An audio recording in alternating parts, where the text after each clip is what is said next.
এই যে মাহফুজ ভাই আসছে আর উনি এখন এই যে হোটেল সামনে বিরতি রেস্তোরাঁ সেটার ভিতরে নিয়ে যাবে, দেখি কি খাওয়ায়। আর আমরা যাচ্ছি এখন ভিতরে।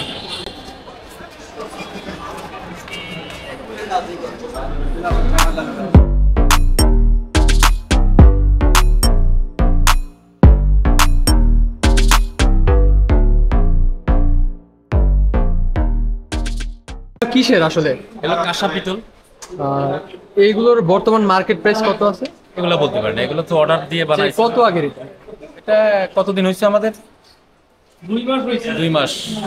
আচ্ছা, আপনাদের এইখানে খাবারগুলো কি এই কাঁসার মাধ্যমেই সার্ভ করা হয়? আসলে আগেকার দিনে তত্ত্বটা পড়ে গেছে, এটা একটা অন্যরকম একটা অনুভূতি যে এখন কিন্তু বর্তমানে ঢাকা শহরে যে এই হোটেলগুলো আছে সেগুলোতে কিন্তু আসলে এই এত দামি আসবাবপত্রগুলো কিন্তু এখন নাই। তো এই আসলে জিনিসটা অন্যরকম। আমি যদি দেখে আসলে এটা কিন্তু অরিজিনাল, কেউ আবার ফেক ভাইবেন না, অরিজিনাল। ওজন আছে এটা। প্লেট থেকে শুরু করে গিলাস, আর গিলাস, এই যে ডাউল, তরকারি, খাবারের গিলাস, সব তিনটা আছে, আরো আছে। বর্তমানে খাবারগুলো কি কি আছে? চিকেন জাল ফ্রাই আছে 1:2 পার হাফ 180 টাকা। 4:1 এক পিস রোস্টের দাম 180 টাকা। মান খুব অত্যাধুনিক, আমাদের কোনো তেল ইউজ করা হয় না। আর চিংড়ি মাছ 1:2 2 পিস 200 টাকা। অরিজিনাল রুই মাছ 1:1 এক পিস 200 টাকা। মুরগি গরু কালো ভুনা 1:6 পার হাফ 280 টাকা। চুইজাল এক পিস রসুন সহ 200 টাকা। আর সঙ্গে বাজি ভর্তা ড্রাই ফিশ।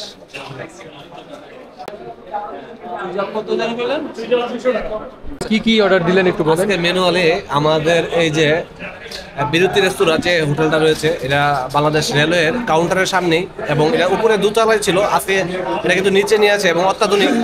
ইমন ভাই যদি ভিতরে লোকেশনটা যদি একটু দেখান, খুবই সুন্দর এবং চমৎকার। জি, আমরা দেখতে পাচ্ছি। আজকে যে অর্ডার দিয়েছি রানরুডি এবং চাপ, অসাধারণ সুন্দর লোকেশন। আমরা চাপ এবং রানরুডি অর্ডার দিয়েছি এবং সবারই পছন্দ। আমরা দেখবো কি ধরনের এই হোটেলে চাপ এবং রানরুডির খাবারের মান, কোয়ালিটি এবং টেস্টেবল, সেগুলো আমরা খাওয়া দাওয়া শেষ করে আপনাদেরকে আপডেটটা জানিয়ে দিব। আবার যেমনটা বলছিলাম যে আজকে আমাদেরকে এই প্রিয় বড় ভাই, আসলে ওনার সাথে আমার পরিচয়টা যেমন আমি একটু বলি আপনাদেরকে যে আমরা কোন দিন জানো ওই উপদেষ্টা নিতে নাকি উপদেষ্টা মানে রেলওয়ে উপদেষ্টার সঙ্গে একটা নিউজের জন্য আমরা গেছিলাম। তো ভাই আমার সাথে ছিল। তো তখন থেকে প্রায় 1 মাসের একটু বেশি হবে, প্রায় 1-1.5 মাসের মতো হবে। তো সেখান থেকে আমাদের পরিচয়। তো তিনিও আছেন, আমিও আছি, আর আমার সাথে একজন আছে, তিনিও আমার সহকর্মী, যেহেতু আমিও সাংবাদিক, তিনিও সাংবাদিক, আর আমরা একসাথে আছি এখন। সবাই আসবেন। তাকে কিন্তু আমার চ্যানেলে প্রথম দেখছেন আপনারা, এবং তার পাশে আমার সহকর্মী আছেন, এবং এই দিকে আমি আছি। সোনার প্লেট, গোল্ডেন একদম প্লেট। আর সোনার সামুজে আপনারা এই গোল্ডেন রেস্তোরাঁ, বিরতি রেস্তোরাঁতে খাওয়া দাওয়ার ব্যবস্থা। আমাদের চাপ কিন্তু চলে আসে। দর্শক, এই যে দেখতে পাচ্ছেন, বলতে না বলতে কিন্তু আমাদের সেই খাবার হাজির। এখানে একটি চাপ এবং পরোটা, সাথে কিন্তু এই যে সালাদ, সস সালাদ। কিন্তু গোল্ডেন, একদম গোল্ডেনের। আপনারা যদি দেখেন একদম গোল্ডেন প্লেটের আমাদের সালাদ এবং চাপ কিন্তু অসাধারণ একটা। অন্য আমি যে হোটেলে খাইছি ওগুলা তুলনায় এটা কিন্তু একদম বেস্ট কোয়ালিটি মনে হচ্ছে, একদম মাখা মাখা, একদম পেয়ারা মাখা। হ্যাঁ, এটা সুন্দর, দেখতেও ভালো লাগছে, লোভনীয়। কিন্তু দর্শক, ক্যামেরা হয়তো বা যেমনটা দেখছেন, এটা অনেক লোভনীয়। এবং এই যে খাবার, হ্যাঁ আমরা এবার খাওয়া শুরু করি। ভাই, আপনি আগে খান, দেখেন কেমন লাগে, গ্যাসটা কিরকম। আমি এই যে রান্নাটি দিয়ে কেমন লাগছে, টেস্ট কেমন? সেরকম 10-এ কত? 10-এ একবার 10 দেবো না, 9 দেওয়া যায়। তাহলে বুঝতে পারতেছেন যে খাবারের মান আসলে কতটা ভালো খাবারের মান। তো আপনারা যারা আসতে চান আসতে পারেন, আর আমরা এখন খাওয়া দাওয়া শুরু করি। তো এরপর আবার দেখা হইতেছে। এমনটা বলছিলাম যে আসলে হোটেলটা কিরকম, মাহফুজ ভাই বললো। তো এই হচ্ছে হোটেলটা। যদি একটু দেখাই, এখানে কিন্তু আরো অনেক খাবার আছে, যে যেমনটা দেখছেন এখানে কমলা, পেঁপে, ড্রাগন ফল, এই যে ড্রাগন ফল, লেবু, আম, আনারস,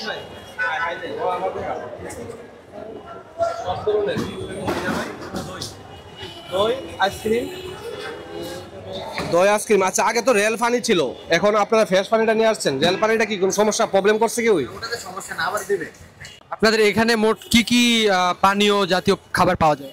এখানে লেমনেড, তারপরে ম্যাঙ্গো, অরেঞ্জ, পেঁপে, ড্রাগন, তরমুজ, এগুলো আর কি। ফুলকপি, লাচ্ছি। খাবারের দামটা মানে কোন জিনিসের কি রকম দাম আছে?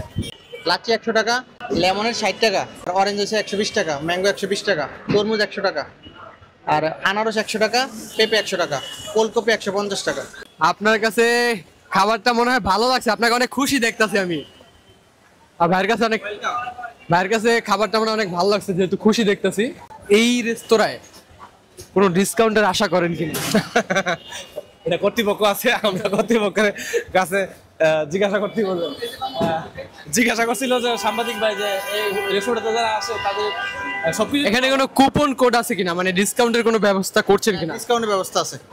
আমি তো পাইনি। রেলওয়ে যারা তাদের জন্য ডিসকাউন্ট। আমি তো এই লোকে তো রেলওয়ে। আমি তো আসলে বলছি যে পরিচয় দিলে ডিসকাউন্ট দিত।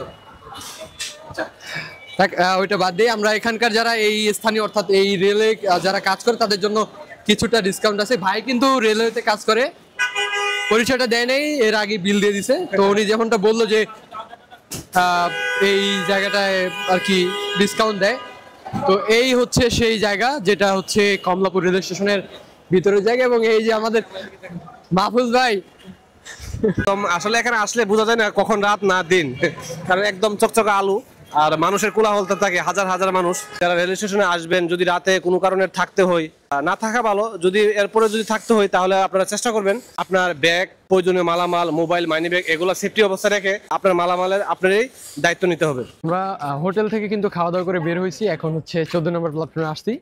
তো ভাই আমাকে ট্রিট দিল, তার ছোট ভাই আমি, তার এই ক্যামেরাটা নেওয়ার পর তার কাছে ট্রিট মানে দিচ্ছে। আমিও বলছি যে ভাই ট্রিট দিবেন না, মানে দুষ্টামি করছি। তো ভাই আমাকে ট্রিট দিল, আর আমি যদি তাকে কিছু না দেই এটা তো সম্পূর্ণ খালি থাকে। তো আমি ভাইকে একটা বই গিফট করতে চাই, যেটা আমার সাথে আছে এখন বর্তমানে। আমি একটু দেখাই বইটা। ঠিক আমি কিছুক্ষণ আগে একটা প্রোগ্রামে গেছিলাম, তখন 2টা বই নিয়ে আসছি। একটা আমার সাথে আছে, মানে 2টাই সাথে আছে, আর একটা বাইকে আমি গিফট করতে চাই। এবং এই হচ্ছে সেই বইটা, যদি একটু দেখাই, এই হচ্ছে সেই বইটা। এই বইটা আমি বাইকে গিফট করতে চাই। ভাই, এটা আপনার জন্য, আমি এই বইটা আপনাকে গিফট করলাম ছোট ভাই হিসেবে। ধন্যবাদ। এটা হচ্ছে একজন, ওনার নাম হচ্ছে কমরেড বদরুদ্দিন ওমর। মানে উনি অনেক একজন তেজস্ক্রিয় একজন মানুষ, যিনি আর কি বিভিন্ন সময় বিভিন্ন শ্রমিক এবং পরে বিভিন্ন শ্রমিকদের যেই দাবি, সমাজসেবক, সোজা কথা একজন সমাজসেবক। এবং উনি অনেক তেজস্ক্রিয় একজন পুরুষ ছিলেন এবং একজন কিশোর ছিলেন। তারই জীবনের বৃত্তান্ত এখানে লেখা আছে, পড়লে কিছুটা ধারণা পাওয়া যায়। আমিও পড়ছি অনেকগুলা। তো আজকের মতো ভিডিওটা এই পর্যন্তই। যারা এতক্ষণ দেখছেন, আমার বক শুনছেন, রেগুলার আপনাদের সামনে আমিই আসি। আমার সাথে আজকে নতুন একটা মুখ আপনারা দেখতে পেলেন। তিনি আজকে আমাদের সাথে আছেন, মাহফুজুর ভাই। এবং আজকে তাকে নিয়ে কিন্তু এই ব্লগটা বানানো, এবং এর পরবর্তী যে কোনো ভিডিও দেখতে কিন্তু আমার চ্যানেলটি সাবস্ক্রাইব করে থাকতে পারেন। আজকের ভিডিওটা কেমন লাগছে সেটাও জানাতে পারেন। আর আজকের মতো ভিডিওটা এই পর্যন্তই। যদি ভিডিওটা ভালো লাগে, লাইক, সাবস্ক্রাইব এবং কমেন্ট করে আপনার মন্তব্য জানিয়ে দিতে পারেন। আজকের মতো বিদায়, টাটা, বাই বাই, আল্লাহ হাফেজ।